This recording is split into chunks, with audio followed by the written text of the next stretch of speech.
আপনি কি জানেন ইমাম মাহদী আলাইহিস সালামের আগমনের আগে পৃথিবীতে ঘটবে কিছু ভয়ঙ্কর ও অলৌকিক ঘটনা? আজ আমরা জানব সেই 5টি বড় আলামতের কথা যা দুনিয়া পরিবর্তনের বার্তা বহন করে আনবে। নবী করিম সাল্লাল্লাহু আলাইহি সাল্লাম ভবিষ্যৎবাণী করেছিলেন, ইমাম মাহদীর আগমনের আগে সিরিয়া ও ইরাক রক্তে রঞ্জিত হবে। এই অঞ্চলে যুদ্ধ হবে ভয়াবহ এবং মুসলিম উম্মাহ ভেঙে পড়বে বিভাজনের মধ্যে। এই যুদ্ধই হবে পরিবর্তনের সূচনা।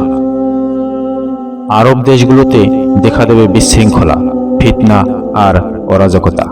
নেতৃত্বের অভাবে মানুষ পথ হারাবে এবং সত্য মিথ্যার মধ্যে পার্থক্য করা কঠিন হয়ে যাবে।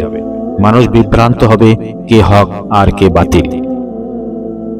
মক্কার কাবাঘরের কাছে এক মহামানুষ আত্মপ্রকাশ করবেন, যিনি বহুদিন আত্মগোপনে ছিলেন। তাকে মানুষ জোরপূর্বক বায়াত করবে। তিনি হবেন ইমাম মাহদী আলাইহিস সালাম, যার আগমনের প্রতিশ্রুতি আছে সহিহ হাদিসে। এক রাতে হঠাৎ আকাশ থেকে ভেসে আসবে এক গম্ভীর আওয়াজ। এই আওয়াজে বলা হবে ইমাম মাহদীর নাম, যা শোনা যাবে পৃথিবীর প্রতিটি প্রান্তে। এই আওয়াজ হবে আল্লাহর পক্ষ থেকে, যেন মানুষ বুঝতে পারে সময় এসে গেছে। এক সময় আকাশে দেখা যাবে বিশাল ধোঁয়ার কুণ্ডলী। এই ধোঁয়া থাকবে দীর্ঘক্ষণ এবং বহু মানুষ এতে কষ্ট পাবে।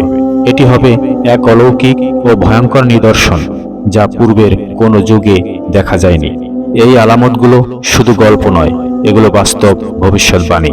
এখনো সময় আছে, আসুন আমরা আল্লাহর পথে ফিরে যাই, নিজেকে প্রস্তুত করি সেই দিনের জন্য যেদিন পৃথিবী বদলে যাবে চিরতরে।